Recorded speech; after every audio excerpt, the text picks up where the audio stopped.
To guard your good deeds from nafs and shaitan, seek refuge in Allah and follow the Quran. To guard your good deeds from nafs and shaitan, seek refuge in Allah and follow the Quran. Refuge in Allah and follow the Quran. Alhamdulillahi Rabbil Alameen, wassalatu wassalamu ala Sayyidil Anbiya'i wal Mursaleen.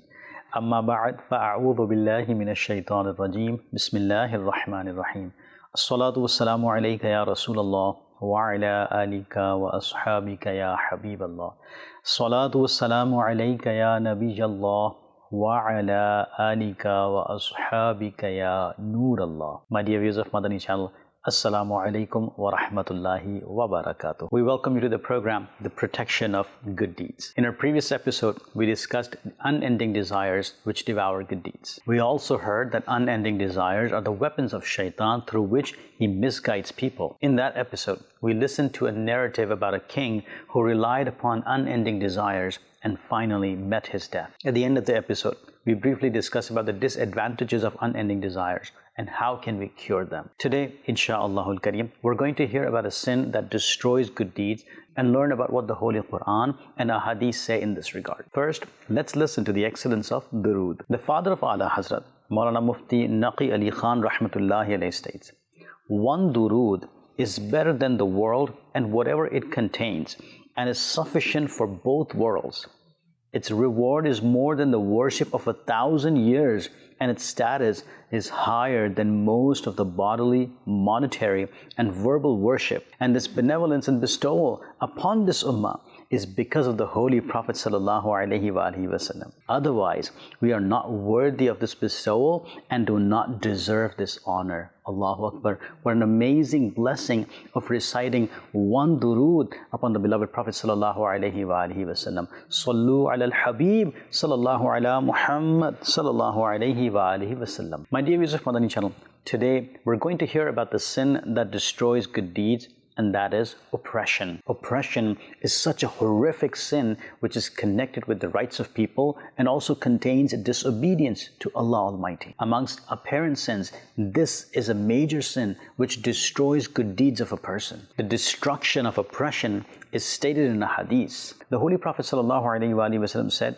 6 things destroy good deeds: searching for people's flaws, hardness of the heart, loving the world, lack of modesty, unending desires, and oppression beyond limits. From this hadith, my dear viewers of Madani Channel, we learn that oppression is such a major sin which destroys good deeds. Oppression is a major sin. It does not only affect the oppressor, but also affect others. In addition to the violation of rights of Allah Almighty, the rights of people are also trampled. Oppression is contemptible in every aspect. There is no space for oppression even in high moral standards.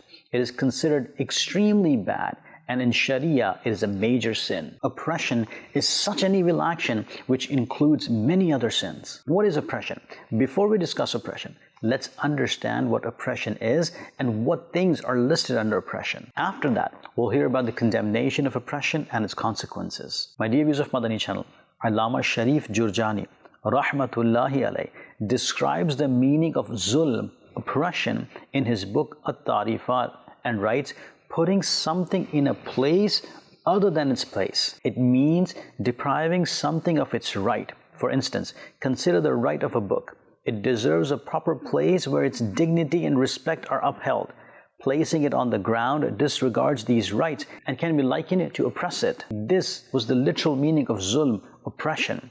According to Islamic laws, oppression means violating someone's right, spending something in an irrelevant place, and punishing someone without his fault. While delivering a sermon at Mina, the Holy Prophet ﷺ said, indeed, your blood, wealth, and honor are haram upon one another, just like this day, this month, and this city of yours are sacred. In this hadith, not caring about any of these 3 things is listed under oppression. Therefore, my dear viewers of Madani Channel, we learned that basically there are 3 kinds of oppression. Number 1, usurping people's wealth in an unfair way. Number 2, oppressing people by murdering them, torturing them, fracturing them, and wounding them. Number 3, oppressing others by swearing at them, reproaching them, abusing them, and accusing them of adultery. My dear viewers of Madani Channel, we've heard how vast the meaning of oppression is and that it constitutes various sins. Our society is badly surrounded by all 3 kinds of oppression. The hardness of the heart and loving the world have spread extreme oppression. Instead of considering what Allah Almighty granted to a person sufficient and showing gratitude for it, the person looks at other person's wealth. People take loans from others on the pretext of need and do not pay them back. Powerful people occupy the properties of the poor. Even close relatives, not to mention strangers, become unaware of the consequences of oppression and usurp the wealth of orphans unfairly and claim their right over it. Wealthy people give loans to the needy and forcibly take usury from them, and the poor person, if he cannot give them the interest, he cannot pay them the usury, they forcibly seizes valuable things and documents. Compelling someone to give bribes and usurping wealth through robbery have become routine happening. And in this matter, oppressors do not only rob wealth, rather they don't even hesitate to murder a person. Even relatives murder each other for the sake of wealth and property. To show their ego and arrogance of power, oppressors exploit compelled people, torture them, and make them bear hardships. First, an argument occurs on a trivial matter, and then both become ready to murder each other. In addition to trampling the sanctity of wealth and blood, attacking the self-respect of a Muslim is not considered a big matter. Mocking a Muslim on his way and calling him with a bad name offends his self-respect. The hearts of talkative and wicked people are satisfied only by reproaching others, swearing at them and abusing them. Being compelled by the malice of the heart and enmity, people slander others. Out of anger, they accuse others of adultery, publicizing someone's flaws before everyone, hurting others in every matter, and humiliating someone in the name of fun and friends gatherings are oppression and major sins that are prevalent in our society. My dear viewers of Madani Channel, all the aforementioned cases and many other cases that often occur in our society in one way or the other are listed under oppression. Oppressors can oppress the bondsmen of Allah Almighty, but they cannot escape the accountability of Allah Almighty. Allah Almighty gives the oppressor respite, gives him time, and the oppressor thinks that probably there is nobody to hold me accountable. Sayyidina Abu Musa Ash'ari radiyallahu anhu narrates that the Holy Prophet sallallahu alaihi wasallam said, "Indeed, Allah Almighty gives an oppressor respite, and when he seizes him, he does not leave him." Saying this, the Holy Prophet sallallahu alaihi wasallam recited the verse of the Holy Quran. وَكَذَلِكَ أَخْذُ رَبِّكَ إِذَا أَخَذَ الْقُرَى وَهِيَ ظَالِمَةٌ إِنَّ أَخْذَهُ أَلِيمٌ شَدِيدٌ. Translation from Kanzul Irfan: thus is the seizing of your Lord when he seizes the towns while its inhabitants are oppressors. Indeed, his seizing is extremely painful. The commentator of the Holy Quran, Allama Sawi Rahmatullahi alayhi, states, it is compulsory for every oppressor to repent of his oppression and give up committing oppression and fulfill the right of the person whose right he violated, so that he would not be listed under the great admonition, because this verse is not exclusively for the past nation, rather it is common for every oppressor. My dear viewers of Madani Channel, if Allah Almighty has made this world the fertile land for the hereafter, He has made it for recompense of deeds as well. If Allah Almighty wills, He seizes the oppressor right in the world. In this regard, the Holy Prophet ﷺ said, there is no sin except oppression and severing the ties of kinship, upon which Allah Almighty hurries to punish its perpetrator, not only in the hereafter, but in the world as well. When Allah Almighty seizes the oppressor in the world, He punishes them so severely that he becomes a lesson for others. Let's listen to a narrative. Sayyidina Imam Muhammad bin Ahmad Zahabi Rahmatullahi alayhi quotes that a pious saint saw a person whose arm was cut off. He was calling out, "Whoever looks at me should not oppress anybody at all." The pious saint says, when I asked him about the matter, he replied, "My matter is extremely odd and weird. I was a fellow of scoundrel. One day I snatched a fish from a fisherman and headed towards my house. On the way, the fish bit my thumb. I got to my house and put the fish aside. I could not sleep throughout the night because of the severe pain in my thumb. In the morning, I went to the physician and showed him my swollen and wounded hand. He told me that he would have to cut off the thumb, otherwise the entire hand would have to be cut off later. Hence I got my thumb cut off. Then one day I hurt my hand and the old wound began to pain again. It was severely hurting. When I went to the physician, he advised me to get my hand cut off. I did it, but the pain spread through the arm.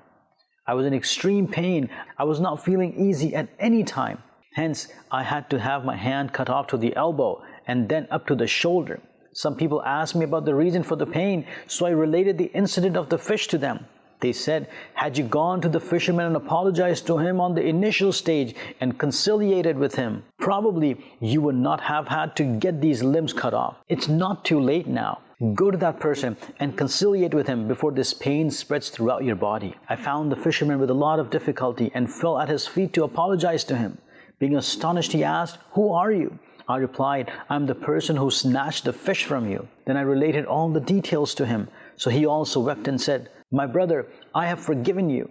I made him a witness and repented of oppressing anyone in the future. My dear viewers of Madani Channel, we've heard that because of oppressing someone, sometimes a person has to encounter a painful punishment in the world in addition to the eternal punishment. Terrorists, robbers, murderers, and plunderers should learn a lesson from this narrative, that when the lightning of punishment strikes the oppressors in the world, they die with humiliation, and there is nobody to sympathize with them and shed tears upon their death. My dear viewers of Madani Channel, this is the humiliation in the world, whereas an oppressor will be held accountable in the hereafter and will be humiliated and disgraced as well. An oppressor will be deprived of his good deeds in the hereafter as well. The Holy Prophet ﷺ asked the Holy Companions alayhim Ridwan, "Do you know who is a destitute person?" The Holy Companions alayhim Ridwan replied, "The person who does not have dirham and other wealth and supplies is a destitute person." The Holy Prophet ﷺ said, "The extremely destitute person in my ummah is the one who will come to the plane of resurrection with good deeds of salah, fasting and zakah on Judgment Day, but he will be in the condition that he would have sworn at someone in the world, accused someone, usurped someone's wealth unfairly, murdered someone or hit someone. Hence, all these people will demand their rights from him. Allah Almighty will give all the claimants good deeds equal to their right from His good deeds. If the rights of those people are not fulfilled through His good deeds, rather His good deeds end and the rights remain, Allah Almighty will give the order, put the sins of all the claimants of their rights on His head. Hence He will lift the sins of all the claimants of their right on His head, and then he will be thrown into hell. My dear viewers of Madani Channel, did you hear how oppression destroys a person? On Judgment Day, good deeds can cause salvation by the mercy of Allah Almighty. If oppressors truly understood the significance of good deeds, they would refrain from oppressing the creation of Allah Almighty. However, when the destiny leads oppressors down a dark path, their hearts are stripped of fear of the Lord, kindness, gentleness, and good manners. In their place, darkness enveloped their hearts, turning them black with oppression. Even on Judgment Day, oppression will be in the form of darkness. While describing the condition of oppression on Judgment Day, the Holy Prophet ﷺ said, "Avoid oppression, because oppression will be darkness on Judgment Day." Mufti Ahmad Yar Khan Naimi Rahmatullahi Alayh writes under this hadith, the hadith gives its explicit meaning an oppressor will be surrounded by darkness on the bridge of Sirat. This oppression will be before him in the form of darkness. What extreme curse an oppressor invites! Because of oppression, he destroys his good deeds in the world. Allah Almighty seizes him in the world and humiliates him and disgraces him. If he dies without performing repentance, he will become deprived of his remaining good deeds on Judgment Day. If his good deeds end, he will be burdened with the sins of oppressed people and will be thrown into hell. Sayyidina Faqih Abu Lays Samarqandi Rahmatullahi Alayh quotes in Qurratul Uyun that indeed there are the fetters of fire on the bridge of Sirat. The person who takes even a single dirham of haram, the fetters will be put around his feet, because of which it will be difficult for him to pass the bridge of Sirat till the owner of the dirham takes return for it from his good deeds.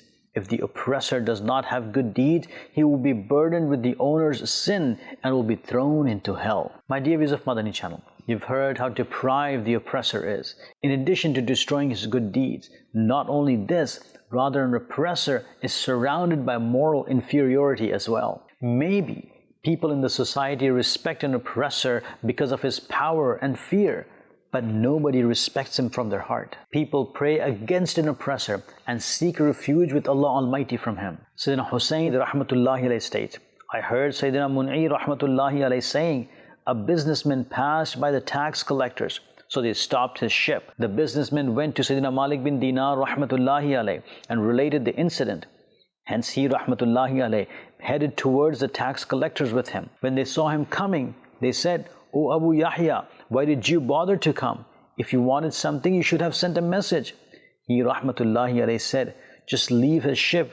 They said, "We have left it." The narrator says, the tax collectors had a bowl in which they used to keep the wealth which they would snatch from people. The tax collectors said to Sayyidina Malik bin Dinar rahmatullahi alayhi, "O Abu Yahya, supplicate to Allah Almighty for us." He rahmatullahi alayhi said, "Ask this bowl to supplicate for you. How should I pray for you when thousands of people pray against you?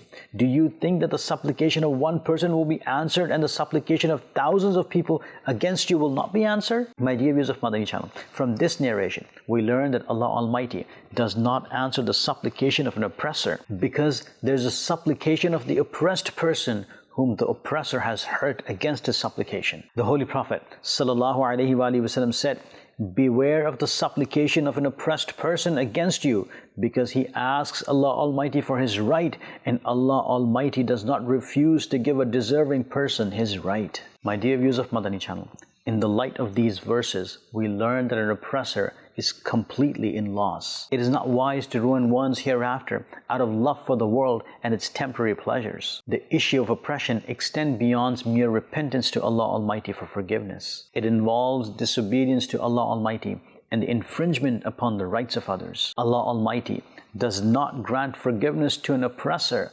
until the oppressed person grants forgiveness. May Allah Almighty safeguard us from oppression and its evils and grant us refuge from the mischief of oppressors. Ameen.